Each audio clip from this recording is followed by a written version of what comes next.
I'm back. I'm biased, I'm bothered, and I am always unfiltered. If you are easily offended, this is not the place for you. But you still haven't managed to worthy up. Not to worry, let's get into this mess.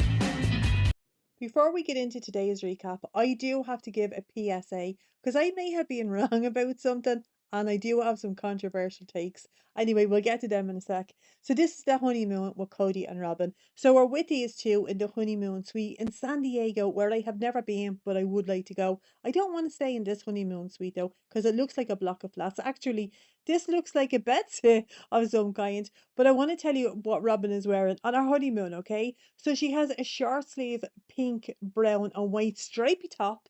Of course, it's over a long sleeve top that's either brown or black. I can't quite make it out, but it's very Robyn looking. Now, Kody is letting us know that the wives, they're not comfortable with a girlfriend, they're not comfortable with a fiance, but they are comfortable with another wife. I thought, no, they're not. No, they're not.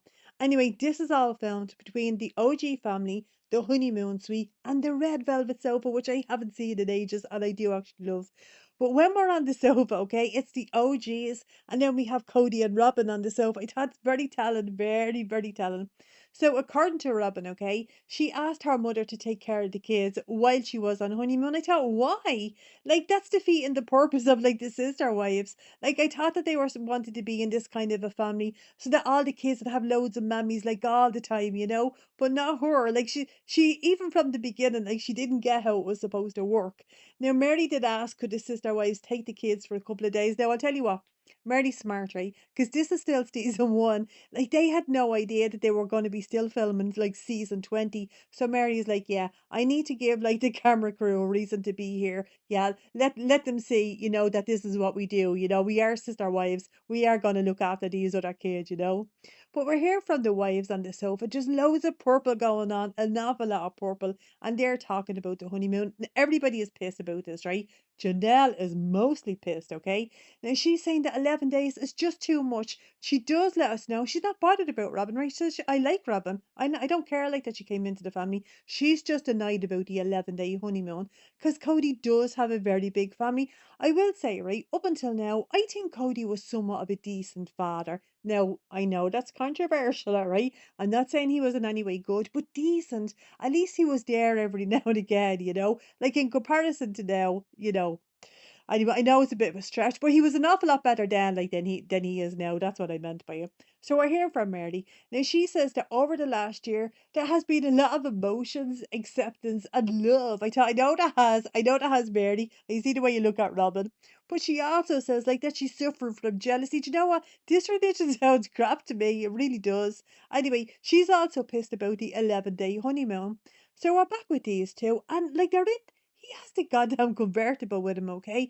But as I'm looking at these two, right, I thought, oh my God, these two look so horny for one another. They really, really do.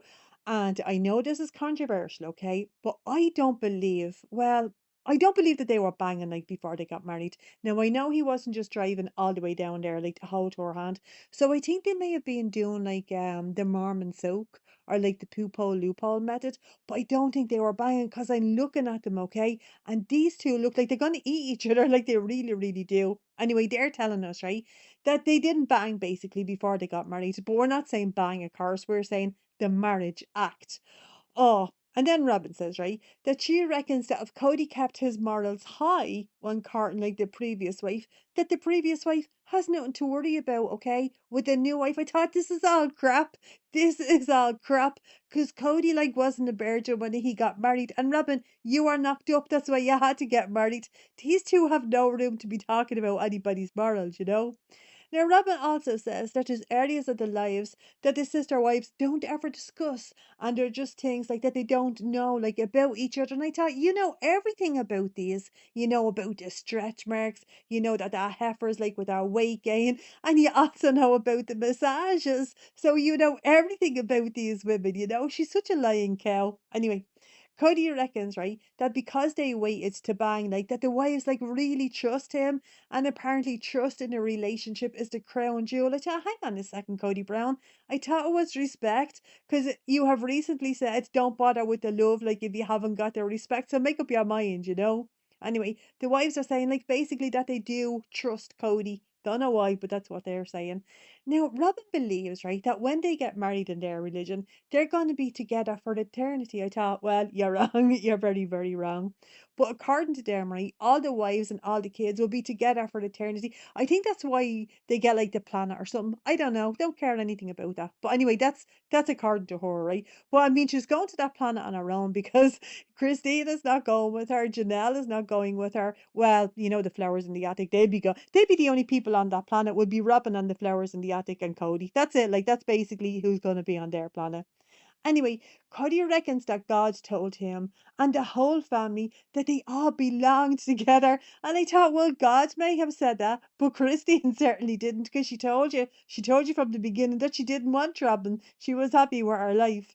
So we're here from Christine, okay? Oh, yes, we do actually see that god off a wedding dress again. So we're finding out about their wedding. And like for their honeymoon, they just went on a really long drive, but they were listening to Phantom of the Opera. Who the hell does that? Who the hell would listen to Phantom of the Opera? I don't remember her saying this. Anyway, now we're hearing from Mary, okay? So on Mary's honeymoon, she was very sick. She had a migraine and she was nauseous. And apparently she was sick for 3 days. Do you know what? That's your body warning you, okay? That's called intuition. And you should never ever ignore it. You should never ignore that. When your body is telling you something, listen to it. So after the 3 days of being sick, they went to Wyoming to KODY's parents' house. So that's basically another road trip, okay? Oh, then we hear from Janelle, right? And straight out, okay, Janelle is pissed in this episode, but straight out she says, right, that they were broke, so they went on a road trip. And like they just road tripped for 4 days.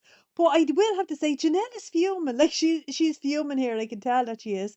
And she says that it's only been in recent years that KODY has learned how to vacation. I want you to bear that in mind that she said that. She's wrong, by the way. Now it's only in recent years that KODY has learned how to spend money. Or rather, he was willing to spend money on going on a holiday because it's something that he wants to do with Robyn. But I want you to bear that in mind that she said that, okay?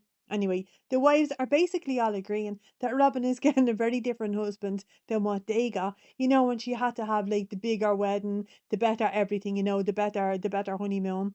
But Janelle does say, right, that KODY wouldn't take 11 days for her. But I know damn well that she doesn't want to take 11 days with him. Do you know what we need for Janelle?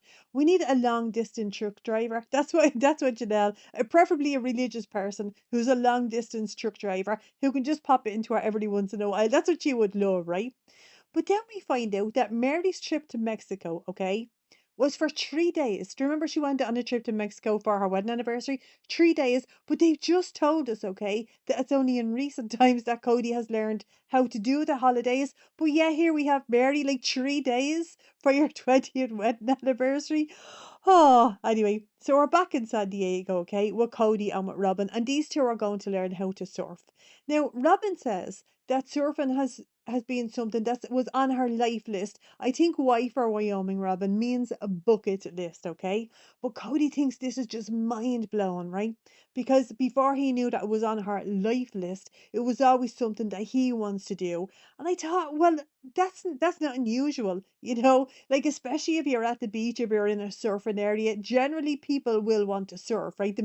Well, they'll probably want to try it out or something, like it's not that unusual to want to go surfing. Anyway, we're in a surf rental shop with Aaron, okay? I love surfing, okay? I love water skiing. I love anything got to do with the sea, right? But I am never, ever renting a wetsuit. I'm never gonna do that. Ever.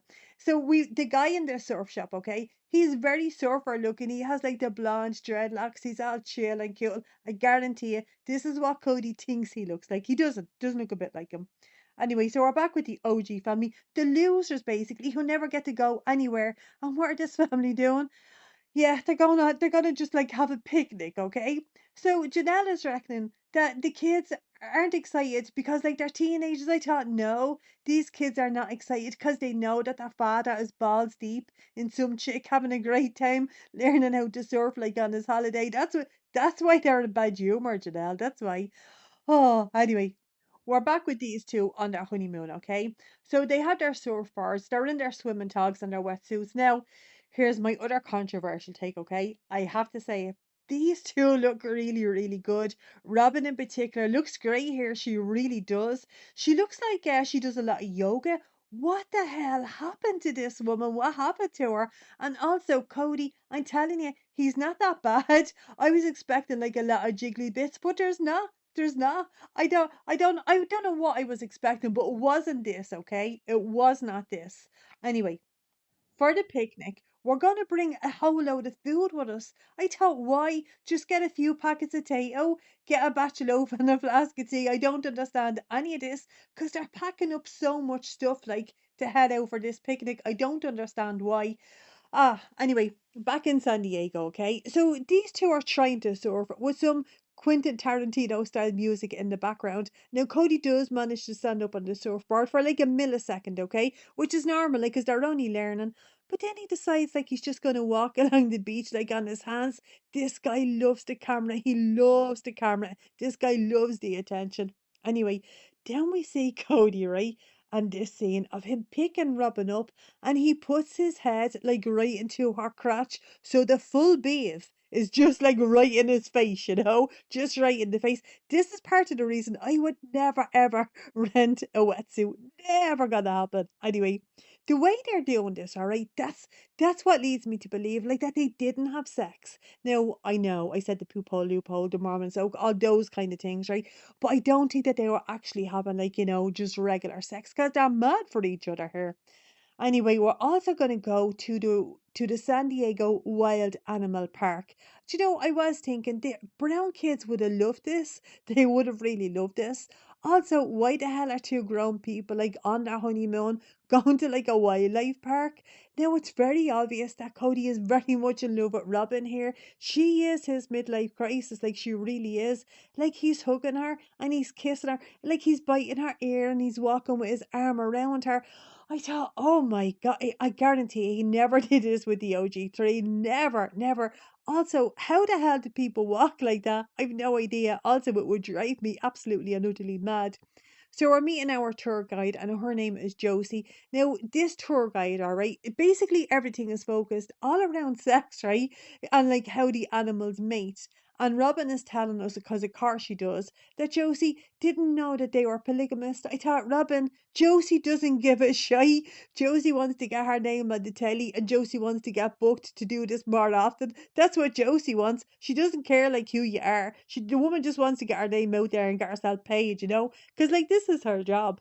Now Cody thinks that the animal kingdom like is polygamist in nature. I thought somebody needs to tell this guy, right, that human beings are like slightly more discerning than the animal kingdom because as he's saying this, we're looking at the rhinos. I think Cody wants to know if the rhinos like all cycle at the same time. And because they do, he reckons that it must be very hard like for the boy rhino. Now I can't take this guy seriously at the best of times, right? But as he's saying this ridiculous crap, he has a pair of wraparound sunglasses on. He looks like a complete and utter being, like he really, really does. Anyway, we're back with these losers who only ever like they get nothing, right? They're just going on a picnic. And we find out, okay, that Mary is giving a very young Isabel a plastic bag with glasses and knives in it. I thought, what the fuck, Mary? Why are you doing that? Also, why the hell are you bringing all of this shite? And Dayton is carrying like this huge watermelon. I thought, this is not a picnic. It's not, this is a meal. This is a meal, you know? So Father Logan is asking Mary, like, if they brought firewood. They haven't, but I thought, why does it matter? You're literally surrounded by trees, because this place is just like a forest, you know? Anyway, the OG tree say that like the kids are getting on with Robin's kids, right? They say that like everybody is basically just getting on all together. Because these brown kids, I'm telling you, are a hell of a lot better than I am. Anyway, we're back in San Diego with these two, okay? Fucking hell. Now, they're just standing in the park, right? And they're swaying and they're kissing each other like two idiots. And there's a meerkat just looking at them as they're just swaying like back and forth, side to side, all in love. Anyway, we're meeting Brienne and we're going to do a zip line. Now, Cody says that he is not afraid to zip line because he has 4 wives and nothing scares him but poverty. Do you know what?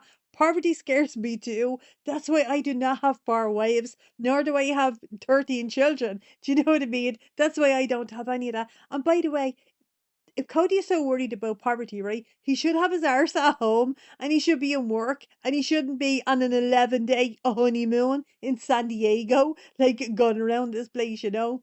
Now, do you remember I said that these two looked great in the surf place? Yeah, I gave that to them, right? I gave that to them when they were surfing. Now I have to take it back, right? Now I'm taking it back because they both look, okay, the two of them, they both look as if they're in a rush to get like to a gynecology appointment. Now I'm getting a better view of Cody's crotch than stepdaddy Paul got a Robyn snatch when she was birthing one King Solomon. I'm telling you, I can see what this guy had for dinner, right? As he's coming down this zip line, I thought, thank you, Lord. I really needed to see this. Anyway, now we're going to look at lions like in this wildlife place. And again, Cody is saying, right, about the lions that he reckons that they're natural polygamous. I'm telling you, right, Cody irritates me at the best of times, but you know Cody is a love. Holy mother of God, it's very, very bad. Anyway, we're back with the picnic, okay? Now, Father Logan, of course, is looking after everybody because his big brother Cody is on honeymoon. So, of course, Father Logan is picking up the slack. Now, they're having a barbecue, and I know my mind was blown like the last time I seen this, but apparently it's just a thing like in America. So, Father Logan is barbecuing food for all of his kids, right? And the wives are saying that Logan is incredibly responsible and he really steps it up when Cody is not around. Until, well, that's all the time then because Cody is like literally never around. But we do get a bit of a squabble, right? Because Aurora took Peyton see, and these two are going back and forth, right? And Peyton is saying like, "Get out of my seat," and Aurora is saying like, "Fuck off." Well, Aurora is saying like, "No," I was reading between the lines, right? And Aurora is saying like, "No," because she wants to sit beside Father Logan, right? Now, if I'm a kid in this family and there's some other kids like calling my dad, right? And just like wanting to be a part of my family, I would have lost my goddamn mind. I really, really would have. Like, just think of yourself in Peyton's situation. Like, he has to put up with all of this mayhem, okay? And now he has to put up with like these three brats in his family, calling his dad, you know, sitting beside Father Logan when that was hissy. Anyway, I think that he was very restrained because Logan is saying to him, like, just sit like somewhere else, you know? Because of course, like Aurora wants to sit beside her father, you know. Anyway, Christine reckons that Peyton is picking on the kids, and like that means he's treating them like they're his sisters. But you know what? I agree with that. I do, as terrible as it is. I do agree with that because my sister knocked the shite out of me on a regular basis, right? When we were kids. But you know what? She was also the first person to come to my defense. Against anything with anybody wouldn't phase her, okay? If anybody had as much as looked crooked at me, my sister would have been there. Now she would have knocked the shit out of me, but I'm telling you, she wouldn't let anybody do anything to me. That's siblings, right? That's how that goes. Anyway, Mary is telling us that her and Cody have had issues. We know, but they're gonna try like to work on their relationship, and that basically it makes the family better. But as she's saying this, we're now back over with the honeymoon too. Like, and these two are just eye bagging each other. Like, oh my god! I'm telling you, I can smell the pheromones from here. Anyway, these two are going out for a meal in a place kind called Blue Pint, right? It's a seafood place. Now, bear in mind, we've just seen like the OG family barbecue and frozen burgers in the park, and these two like are out for a meal. Oh, anyway, Cody is telling us that's all about sensitivity, right? Taking other people's feelings like into consideration. I thought, oh, Christine, get her on the phone, you know. Anyway, we're ending this scene right with these two kissing, but they're after being eating fish, like, and now they're just kissing, you know. Anyway, we're gonna leave this recap here, and we will be back to find out what the family is up to in the park. I hope you're all having a great day, and I hope you enjoyed. And if you did, go ahead and hit subscribe, and I'll catch you in the next one.